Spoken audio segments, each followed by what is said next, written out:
Hello, and welcome to Outnumbered the Podcast. I'm Audrey. And I'm Bonnie. We are experienced moms to a combined total of 19 children. In our weekly episodes, we explore relatable topics using our perspectives of humor and chaos. Tune in for advice and encouragement to gain more joy in your parenting journey.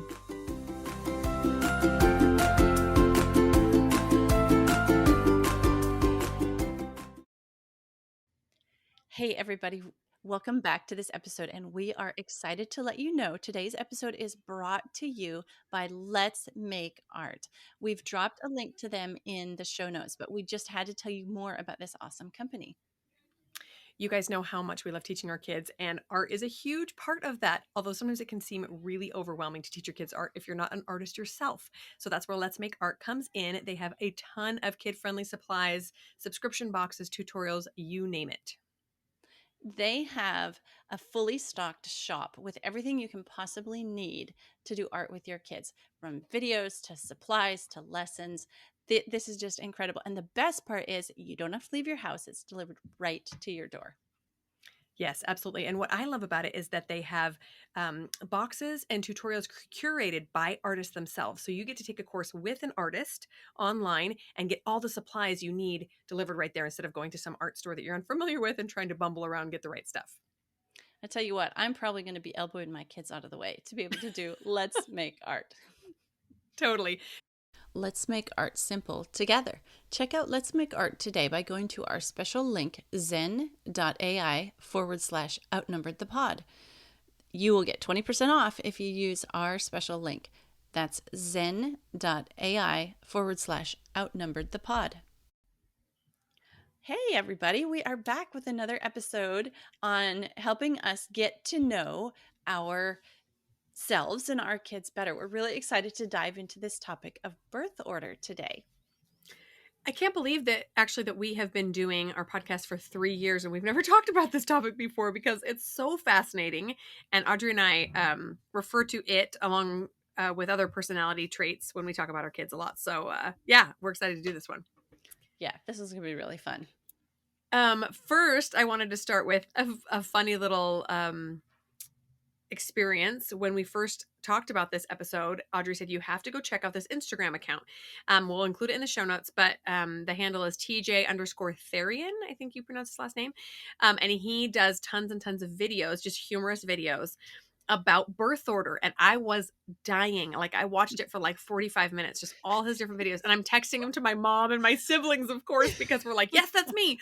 Yes, look at this is you. This is you. It's so funny. You know, as adults, you can see all this from your childhood. And so I'm the oldest. We're going to talk a lot about our own birth orders. Yes. I'm the oldest. And so naturally his firstborn videos were killing me because I'm like, this is my life. This is one in particular that I loved was it was showing an example of a firstborn playing a video game online with a bunch of middle children. So you can imagine how this went, right? The guy gets on the game and he's like, all right, guys, follow me. We're headed this direction. No, not that way. Not that way. Pay attention. Okay. Guys, can you be serious for 1 minute, please? Like, it's just so high strung, so type A. We're going to get there and get it done. And everyone's just laughing and being goofs. And it's like, story of my life, especially with my brother. always. So you guys got to go check him out. We'll put it in the show notes. Oh, yes. I am a middle child. I'm the second born and I am a middle child. So, and that's why we've worked together for 3 years with zero conflicts because oldest children and middle children just get along so well. I know it. Well, as you longtime listeners know, we like to educate ourselves on different personality inputs so that we can be better parents to our kids and we can understand ourselves better. And so this is just another tool that we have. We have talked about so many different ones. Maybe we'll link some of those in the show notes. You know, we've talked about love languages. We've talked about personality types. We've talked about your Enneagram type. So just a lot of different tools that you can use to learn about your kids and their unique traits and yourself and your unique traits. So today, that is what we are discussing. With that in mind, we're discussing birth order. Yes, and it's so important to remember that none of these are hard and fast rules. I mean, some people would say there's no science behind it. We disagree, but it's important to just use it as information that could help you. Won't hurt, might help. Not necessarily conclusive results about how your kid's going to turn out either. So, in doing a little bit of research, we found out that birth order theory was developed in the 20th century. And the theory claims, obviously, that the order in which a child comes into a family really distinctively shapes their development and their personality. Pretty interesting.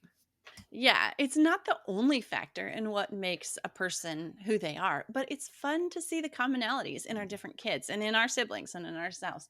The studies are kind of all over the place, but there seems to be enough general agreement that you can really pick yourself out, or you can really understand a kid better by knowing a few things about birth orders. Yeah. And an interesting thought is, um, how much birth order shapes who you would have been anyway, right? I really believe that I would have been, in large part, um, the type of personality that I am, even if I had been a middle child, but I might have been a little bit more placid about it. I might have been, you know what I mean? It might have shaped me in just a little bit different way. So you will see. So let's say, for example, the Enneagram that we've talked about a couple of times, you'll see different Enneagram types in all birth orders, but you might see a few more of the high achievers as firstborns and a few more of the peacekeepers in the middle, etc. So it's just very fascinating to think about. We use it as a tool to understand ourselves and our kids a little bit better and to give them a little bit more grace. So when they're acting a certain way, we might think this is how they tick, and it might be in large part due to the birth order. Things like their behavior, obviously, their thoughts, their motivation, which is a huge one. Understanding your children's motivation can go a long way in better understanding their behavior and their misbehavior as well. Yeah. Yes, yes. And there are things that, okay, so just real quick, you guys probably know, everybody probably knows birth order. It's kind of obvious, but the firstborn is the oldest child, the one that's born first. And then a middle child is all the children between the firstborn and the youngest one. And then obviously the youngest child. And then there's also an only child phenomenon thing going on out there. But it's not necessarily hard and true. There are things that affect birth order traits. Like if, for example, you would think that Bonnie and I have a firstborn, a lastborn, and about a billion middle child in the middle. But that's not true, because there are things that affect birth order. So if you have a bunch of girls and then you have a boy, he's going to have more of those firstborn traits because he is the first boy. So there's other things that affect it. If you have, 3 or 4 kids and then there's a gap and then later you have another kid or two, then that will affect which birth order they're in. Yeah, and then another thing is, like, in large families, they kind of have different, like, you don't have a bunch of a bunch of middle kids. There are definite um, differences that and traits that they pick up depending on where they are in that large family. So it's not hard and fast, but it is enough. There's enough evidence in it that we can use it to help us understand our kids. Yes, in a large family, it's kind of a fun exercise to look around and just think, I think you're acting right here as the firstborn because of this scenario or that scenario, Yeah. and fun to kind of pick those different traits out, right? Um, a few other things that can affect birth order are sets of twins. So, twins tend to get special attention from parents and from strangers as well. And so, the experts say that the rules don't necessarily apply to twins, which is pretty interesting. They don't function as one personality, obviously, and they don't necessarily follow the older younger because they were born on the same day and they're treated differently. So, that's an interesting caveat. Yeah. So maybe after your twins, if you were born and you have an older set of twins, maybe you are more like a firstborn again. Yeah. It's just kind of interesting to think about. Yeah. Okay. So we're going to go through each of these specifically, each of these different positions in the family. We're going to talk about benefits and disadvantages and what they look like as adults. And then we're going to share some examples that we have from our own families and our own, where we were in the birth order and people we know and that kind of thing. So this is just going to be kind of a fun episode. All right, starting, of course, with the firstborn, the oldest child, the benefits. You have your parents to yourself, all to yourself for a period of time. So this means extra attention. Some theories claim that the firstborn are more intelligent, and it does kind of, yeah, all right, Bonnie, yes, take a bow. Hey, I'm gonna lay claim to all the positive and none of the Yeah. negative. All right. Sure. Yeah, you do that. They have more developed speech. Some of these things kind of make sense. They're getting all their parents' attention. Of course, they're going to talk with a more developed speech than younger kids. They score high on the aspect of extroversion, the aspect of extroversion known as dominance. They're very responsible, determined. They tend to be rule followers, cautious, and they have a very high level of autonomy. So you need it done, they're just going to figure out how to do it and do it. Yeah, interesting. And we would love to hear this when we're going to talk about this on Instagram. When this episode goes live, we would love to hear your feedback. If you think this follows the trends you've seen in your own family, or your current nuclear family, or your family of origin, I'd love to know if people think that this is true or not, because I definitely see a lot of those traits in myself and my own firstborn child. So a few disadvantages that some of these oldest children might encounter is that parents expect a lot, right? If they're the only child for a while, or they're the first to reach certain milestones, the parents are going to expect more, which is kind of interesting. Um, I didn't realize what I was doing, but when my oldest was a baby, I was just so excited for each phase to come that I pushed him a lot. And now looking back, I'm thinking, didn't I realize just how fast he was going to grow up? Couldn't I have just held on? But I didn't know that until I had a little bit of experience. So I remember thinking, okay, you got the sitting down. Now when are you going to crawl? It's time to crawl. It's time to crawl. Okay, you crawl. Now it's time to walk. Now we're going to walk. Like everything was so new and novel and exciting that I just couldn't wait to. So a lot of that push, push, push, push, push, right? So a lot of expectation. The parents might seem stricter because they are youthful and exuberant and have read all the parenting books and have all the answers. So that firstborn child, he gets to break those parents in, right? True. And then the oldest needs to set an example for the next children. So again, high expectations on that child. Be an example for those younger kids. Studies have shown sometimes they have lower birth weight. Isn't that interesting? Maybe That is so the interesting. mom's body has to like adapt to being pregnant or something. Who knows? They tend to be bossy. Unsurprisingly, they tend to be a little bossy, right? Because they're the oldest and in charge. And they also tend to have higher blood pressure, probably just because they're stressed out about, about all the pressure on them. So those are Uh, some of the not so great features that you might have to encounter as an oldest child. isn't that interesting that it even is seen across health things like that? Yeah, So yeah, fascinating. yeah. Okay, so the firstborn child, what do they look like as an adult? Definitely leaders. They have leadership skills in wherever they work. They tend to take a leadership role. They teachers. Oftentimes they're teachers. They're goal oriented, very outspoken, independent, perfectionist, and they're high in conscientiousness, looking around, seeing what needs to go on, what other people need. Role models, hard workers, timely, definitely on time to work. And interestingly enough, they make more money. Interesting, interesting. And that is super duper interesting. And it would be so fascinating to find out what some of these big CEOs that we follow, you know, like Jeff Bezos or whatever, like where they fall in their family, right? And if this follows suit. And So presidents, like how many presidents were yeah. firstborn children? Right. Or just big thinkers, Yeah. artistic, whatever. Okay, so an example I wanted to share about this is one time I was getting together with a bunch of homeschool moms. There was probably 20, 25 of us. And we were all sitting around in a circle trying to get to know each other a little bit better. And one of these women was very into birth order, personality types, etc. And she goes, I have a theory and I would love to see if I'm right. Can we all go around and tell what birth order we were in our family of origin? So we all went around, and interestingly enough, probably 70% of us were the firstborn child. And we thought, oh, Oh. that's so interesting. And then we poked around and probed a little bit further and found out that the rest of them, the other 30%, were like acting firstborn. So they were either the Okay. oldest daughter, or they were the oldest after a large gap in Mm. their family. I think there was maybe one exception in that entire group. And we were just floored. We thought, oh my gosh, there's something to this. Because something about being that oldest or that acting oldest often pulled people into homeschooling. It was like, well, I can do this better than the school system or something, whatever is going through our brain.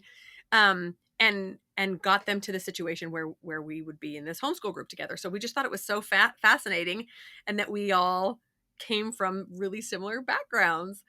That applies to me. And I've also noticed that um, we tend to be perceived as high achievers, right? We get a lot of things done. We're productive. But there is both a light and a dark side to this, right? Many people think, in fact, usually when I get compliments from people, it's something along the lines of, "You do so much," right? Oh, that's amazing that you do this and this and this and this and this and this. But I don't know if you noticed, doing is not is not the primary purpose of life. And sometimes this obsession with accomplishments or achieving gets in the way of things that are more important, like relationships or rest, sleep, these other things. So, if you ever feel a little jealous of younger children, or what, a different birth order, go talk to a couple of them. There are pros and cons to each one. So I just had to share that, because that's something I have learned as an adult is, oh, how can I harness these strengths and combat them when they really interfere with my life? Yeah, yeah.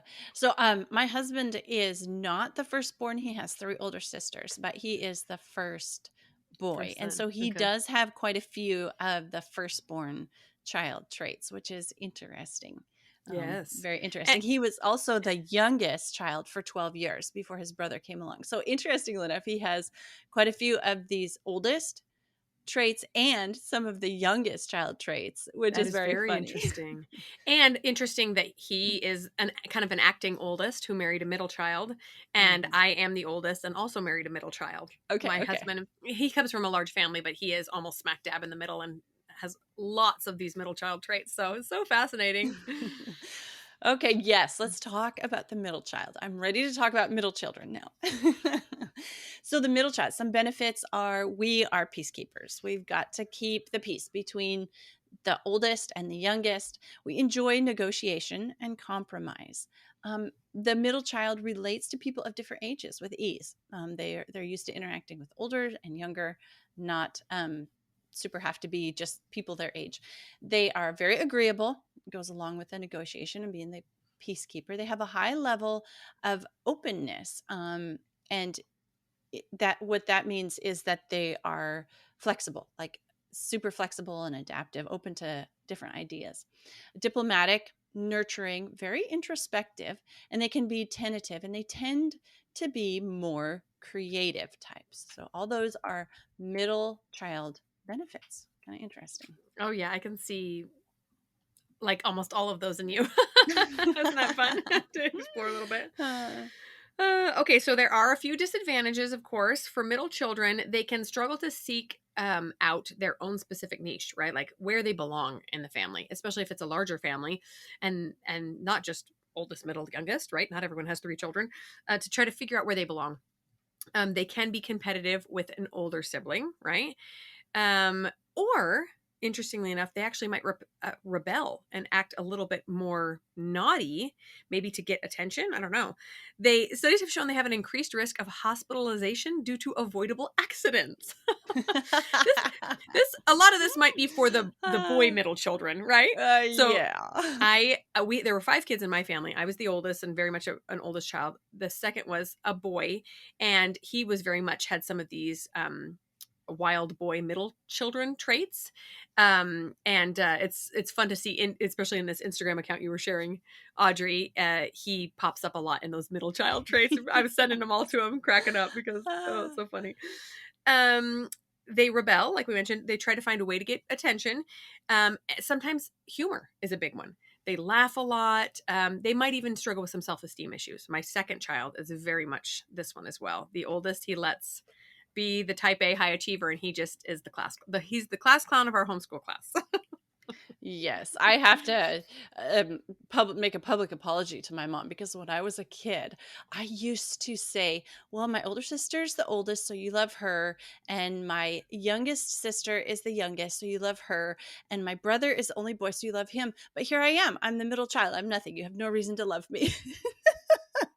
And she'd say, "Honey, I love you because you're you." But that was like, no, nope, there's nothing special about me. So that part Aw. about, like having a hard time finding your place is definitely something I could relate to from when I was a kid. No, sweet thing. Interestingly enough, I try to, pay a little special attention to my middle kids as a result and let them know ways that I do like really appreciate them, ways that they're special and they don't have just automatically that oldest or that youngest thing going on. So Hmm, hmm. okay, what does that middle child look like as an adult? They're adaptable, no surprise, they grew up doing that, right?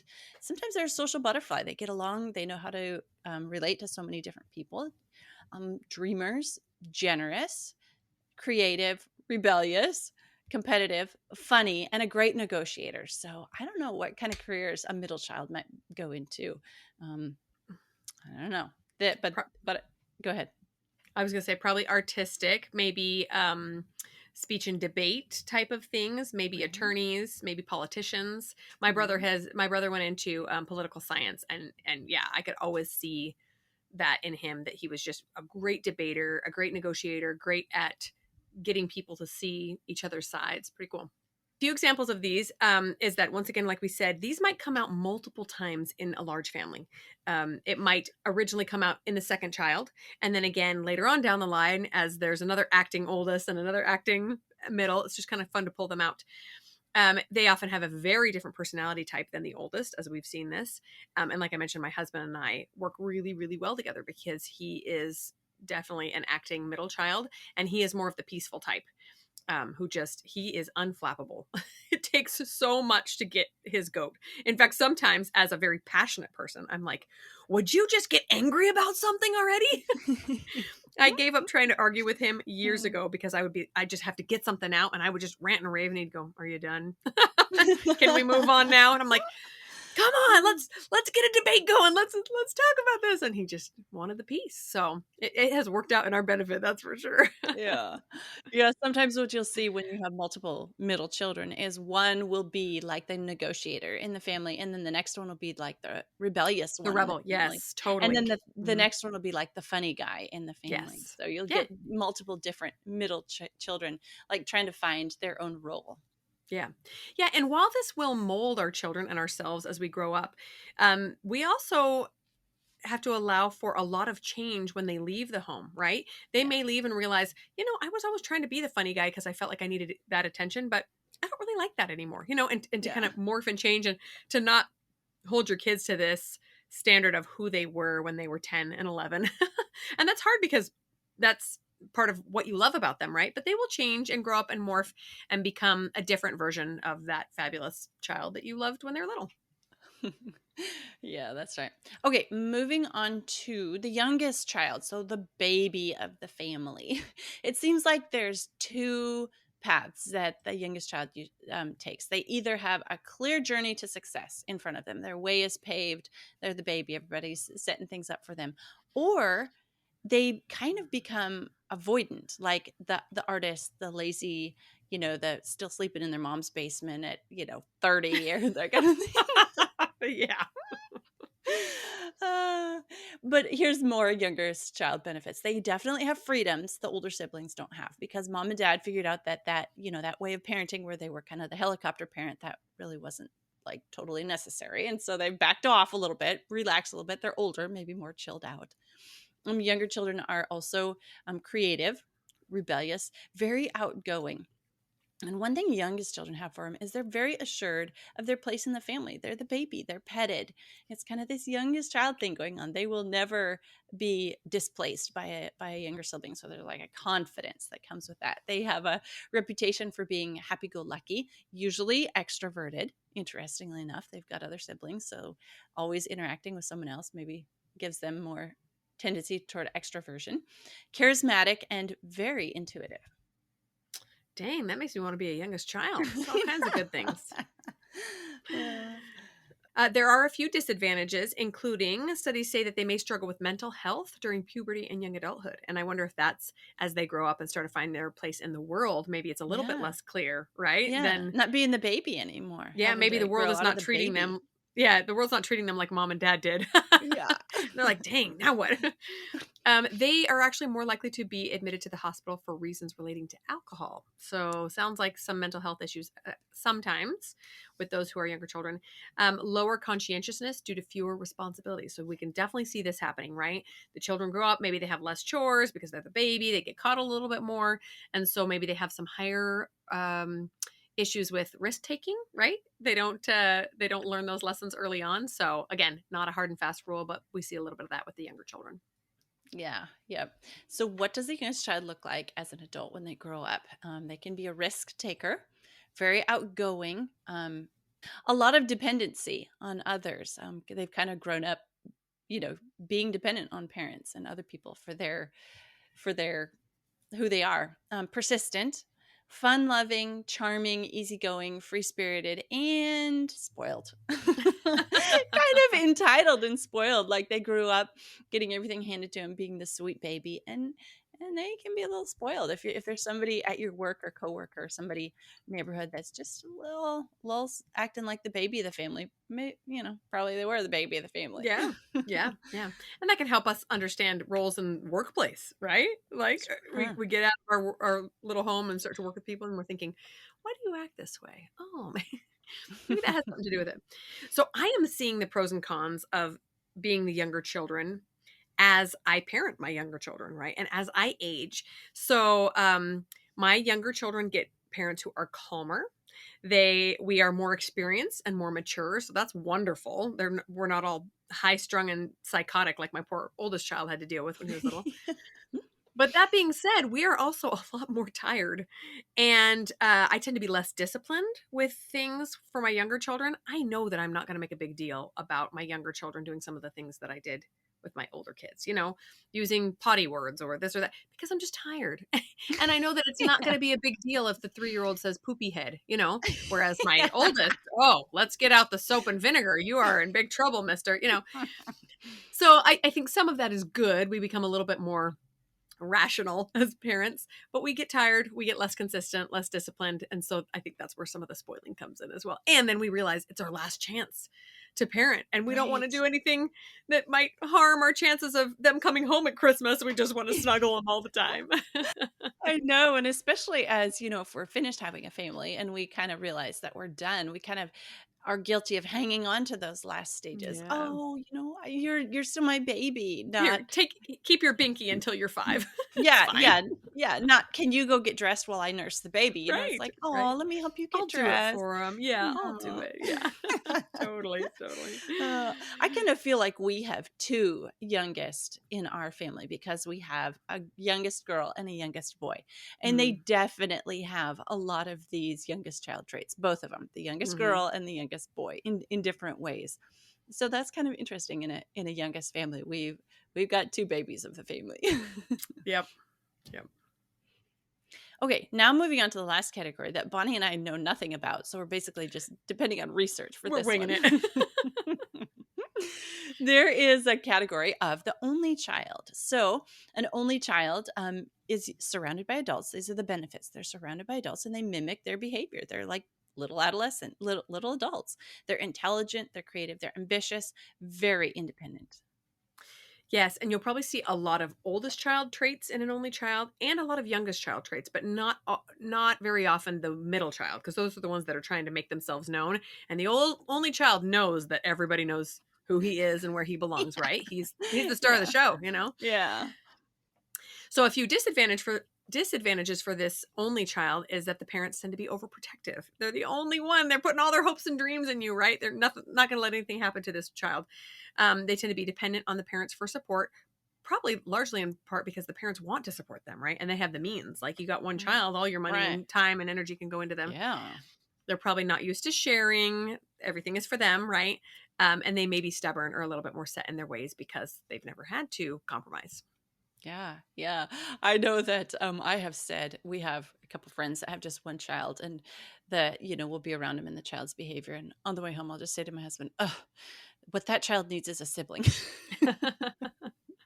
Too bad just ordering a sibling isn't as easy as like ordering a parenting book on Amazon. It just doesn't work that way. It Oh. requires a lot more time and effort than just Mm, reading up on something.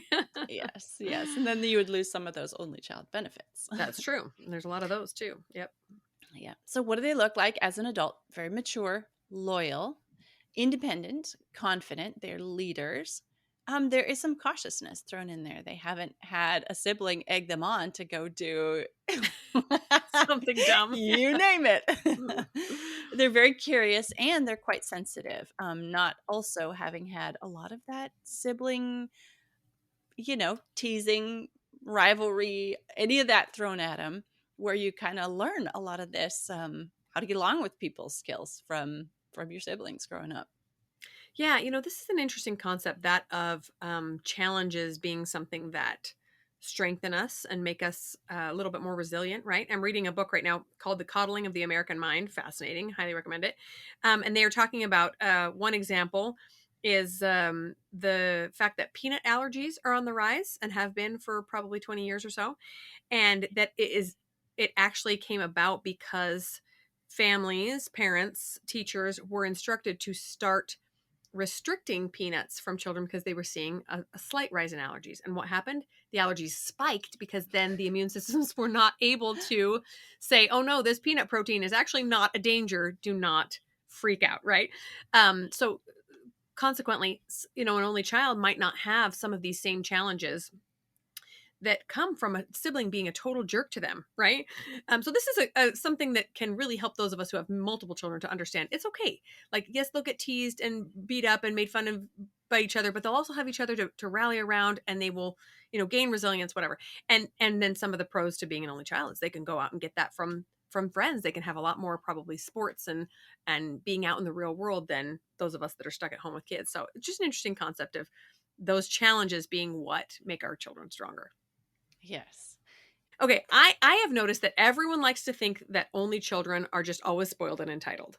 But I do not think that's true. And I have seen only children who are all over the board when it comes to personalities, right? Just goes to show that being an only child is not going to make you one specific personality type.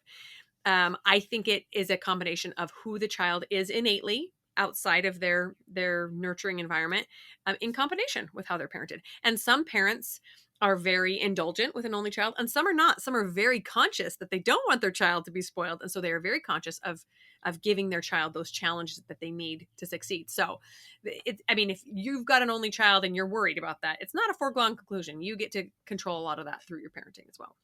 Yeah, like a lot of only children, maybe they have a cousin, a family with a bunch of cousins, and they get that some of that sibling Yeah. experience with Hmm. that as well. There's a lot of factors that come into play.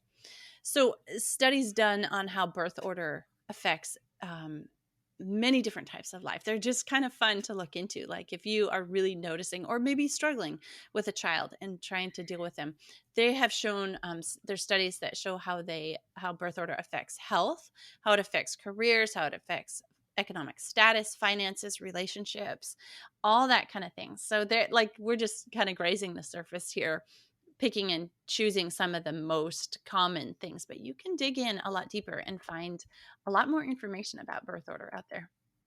Yeah, and if you have a child that you consistently butt heads with, this might be an easy way to look into why you are struggling. Maybe it's because the two of you have very different birth orders, right? Like it's very easy for me to parent my oldest child because I know exactly what motivates him. I know exactly we just have similar personality types anyway.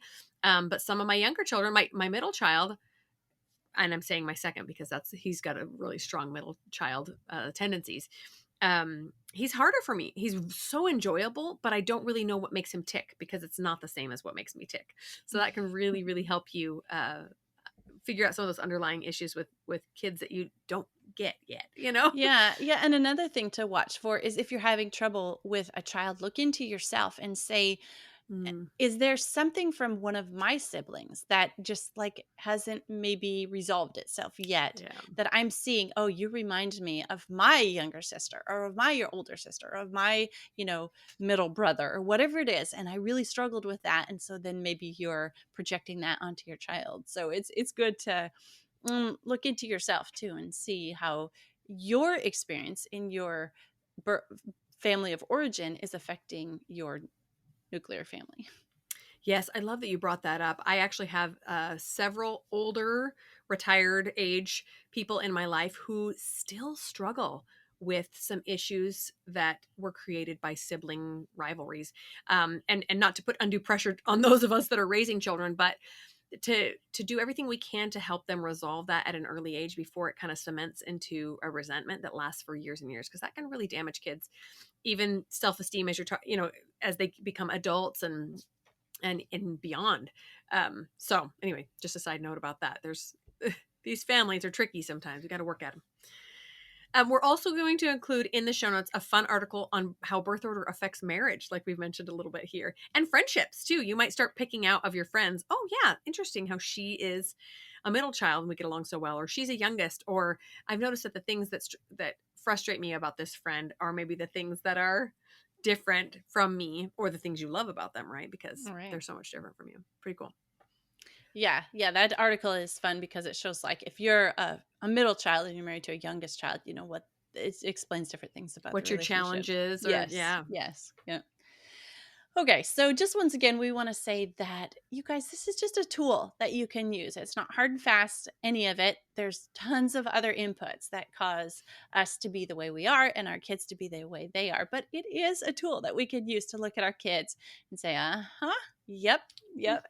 And at ourselves, like maybe, as maybe we have a hard time with something and now we understand, oh, that's because I'm an oldest child and or a youngest child or whatever, and this is why it's making me tick the way I was, especially I can see the challenges if you were an only child and now you have multiple children. You would not understand those dynamics as well either. So once again, we just encourage you always to be educating yourself about different things that help you be a better parent to understand yourself better. Yes, totally. I've also noticed that sometimes these birth orders can shift unexpectedly, right? So you can have an only child. I have a couple of friends that this is the case. They had an only child and then a very long gap between that one and the next one. And then that oldest child really struggles with an identity shift, went from being an only oldest to now an oldest with all these little babies. And, it helps us gain some empathy towards children or adults who have struggled with that kind of displacement or other issues affecting birth order. When studying birth order and personality traits, I try to never use that information to excuse the bad behavior of myself or others, right? Because then we can just walk around going, well, Yeah. she can't help it, she's a youngest child, Yeah. and I don't Yeah. think that's very helpful. But it does help me understand and have some more empathy towards those who are acting in a certain way, especially if it drives me crazy. Yeah. Yeah. You can also use the traits, like if you know a youngest child is struggling with something, but they're also kind of fun loving, you can use that to kind of motivate them. You know that fun Yeah, is one of their motivators, then you can use that after we get done with the work, then we'll go have the fun. totally. Yep. Yeah. All right. So we hope this episode has been helpful to you guys. Once again, we ask if you enjoyed it, please share it with others, leave us a review on iTunes, or support the podcast on Patreon. We'll talk to you next week.